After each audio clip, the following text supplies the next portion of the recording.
नमस्कार दोस्तों। घर का भेदी लंका ढाए, घर का भेदी लंका ढाए। तू इधर उधर की बात न कर भाई। ये बता कि खालिस्तान के विरोध में तेरा क्या स्टेटमेंट है। ये बता कि तेरे घर पे लोग आए थे, आते थे या नहीं आते थे, और बता दे, नहीं तो मैं बता दूंगा।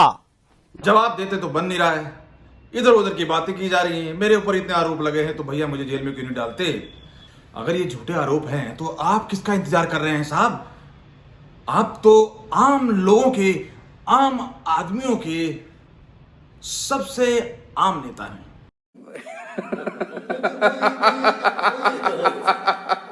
आपको किसने रोका है कि कुमार विश्वास के ऊपर आप कानूनी कार्रवाई नहीं कर रहे हैं। कुछ तो गड़बड़ है दोस्तों। जगह जगह ठेकों के ऊपर मारा मारी। अभी मेरा जाना हुआ दिल्ली में, ऐसे ही वो चलती में देखा, मैं कहा यार लाइन किस चीज की लग रही है। तो देखिए, एक जनाब से पूछा मैंने, भैया क्या चल रहा है। क्या एक पे एक फ्री। देखिए क्या कोई फायदा है? 1+1 है, 1+1। अरे इस पे है ना।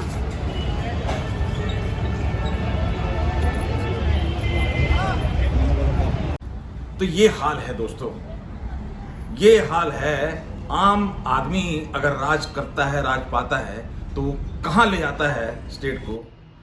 हॉस्पिटल और स्कूल इनके जुबान से हटती नहीं। हॉस्पिटल स्कूल, हॉस्पिटल स्कूल, और ठेके पे ठेका, ठेके पे ठेका, ठेका, दारू पे दारू, और मुंह से निकलती है सिर्फ स्कूल अस्पताल, स्कूल अस्पताल।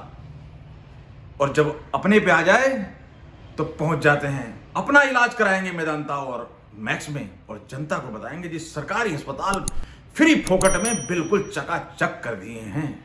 एक स्टेट लेवल की राजनीति के लिए इतना पाखंड करना पड़ता है। एड में, पब्लिसिटी और एड में किसी भी स्टेट में, पूरे हिंदुस्तान के स्टेट ने सेंटर को अगर कंपीट किया हुआ है एड पब्लिसिटी में, तो सिर्फ दिल्ली की गवर्नमेंट ने किया हुआ है। आज जब अपने ही अपने को आईना दिखा रहे हैं, अपने ही अपने को जब धो रहे हैं, वो ये बताएंगे नहीं, बाकी सब वो तरह तरह के आरोप प्रत्यारोप करते रहेंगे। दूसरा, वो किसी प्लेटफॉर्म पे आके बहस क्यों नहीं करते हैं। मुझे वो कह रहे हैं कि कवि है, हास्य कवि है। अरे भैया, मैं तो पढ़ा लिखा हूं, थ्रू आउट फर्स्ट क्लास हूं, गोल्ड मेडलिस्ट हूं, कॉलेज में पढ़ाया है 17 साल। तुम तो एक ऐसे हास्य कलाकार को लिए घूम रहे हो जिसपे 10वीं 12वीं भी 3 बार में हुई है। तो क्या है आंसर आ रहा है कि कहां सोए हुए थे पहले।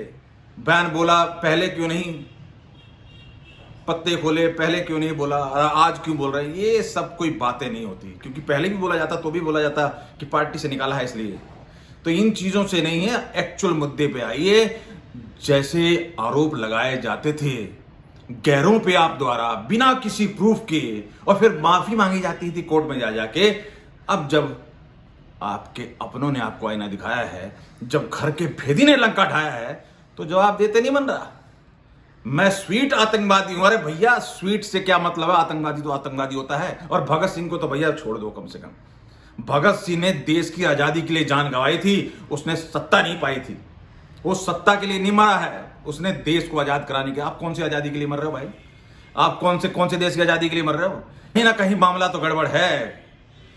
ये खालिस्तान तो है खालिस्तान का मुद्दा, क्योंकि किसान आंदोलन के अंदर भी ये सारी चीजें, प्रोपेगेंडा, ये सब उठा था कि कहीं ना कहीं सपोर्ट था बैक में खालिस्तानी और ये सब चीजों का।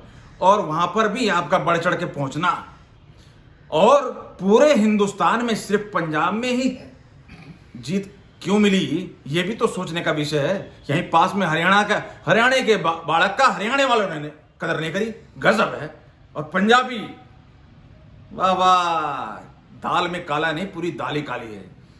तो भैया, आरोप लगाने की राजनीति की है, किसी के ऊपर थूक के भागने की राजनीति की है, तो ये उल्टा तो पड़ेगा ही पड़ेगा। तो तुम तो कल वो कोई गड़बड़ कर देगा तो तुम तो कह दोगे वो तो हास्य व्यंग के आदमी है, वो तो हास्य कलाकार है, मैं क्या करूं। देश का मुद्दा है। और कहते हैं जी राहुल गांधी और मोदी जी एक सुर में बोल रहे हैं। राहुल गांधी और मोदी जी एक दूसरे के खिलाफ चुनाव में भीषण वार प्रहार करते हैं, ठीक है जी, खूब एक दूसरे के राजनीतिक दुश्मन है। लेकिन कम से कम उन दो लोगों में, उन दो पार्टियों में ये तमीज तो है कि राष्ट्रीय अखंडता के मामले में एक हो जाएं। और ये पब्लिक है, ये सब जानती है। जिस तरीके से शराब की सुविधाओं को चुपचाप से झेला जा रहा है, जिस तरीके से कलेक्शन के लिए पूरे इस महामारी में, कोरोना के महामारी में, चाहे दिल्ली की गवर्नमेंट ने ऑक्सीजन, वैक्सीन प्रोवाइड लोगों को ना कराई हो टाइम पे, लेकिन दारू के ठेकों की उस टाइम भी लाइन लगी मिली थी, ये भी दुनिया जानती है। और शराब और नशे के मुद्दे के ऊपर पंजाब कितना परेशान है ये जग जाहिर बात है। ये उड़ता पंजाब बहुत ही परेशान है इन नशे से, जिसको चीफ मिनिस्टर भी ऐसा देने की कोशिश कर रहे हो जो बहुत ही मासूम है, जो आपसे वादा कर रहा है कि वो कभी भी शराब नहीं पिएगा। अरे पब्लिक को क्या समझा हुआ है, काट की हांडी एक बार चढ़ती है, इसी वजह से काट की हांडी जगह जगह स्टेटों में चढ़ाने की कोशिश कर रहे हो ना। और ये पैतरे की जी, इसको देख लिया, उसको देख लिया, अब हमें देख लो, ऐसा तो कोई भी कल को खड़ा हो जाएगा आगे, अभी इसको भी देख लिया, इसको भी देख लिया, हमें भी देख लो, फिर कोई और आ जाएगा, इसको भी देख लिया, उसको भी देख लिया, हमको भी देख लो। अब देखना नहीं है, पब्लिक दिखाएगी। और मुझे दिख रहा है दोस्तों, यूपी से इंटरेस्टिंग इलेक्शन होने वाला है पंजाब का, और मामला अब उल्टा पड़ गया है। ये बात है, घर का भेदी ही लंका ढाएगा। धन्यवाद दोस्तों। वो उस आत्मुग्ध इंसान के कुछ चिंटू बोल रहे हैं जो हमारे खून पसीने से बनी हुई सरकारों के बाद आए हैं, है ना, मलाई चाटने। उन चिंटुओं से कहना अपने आका को भेजो।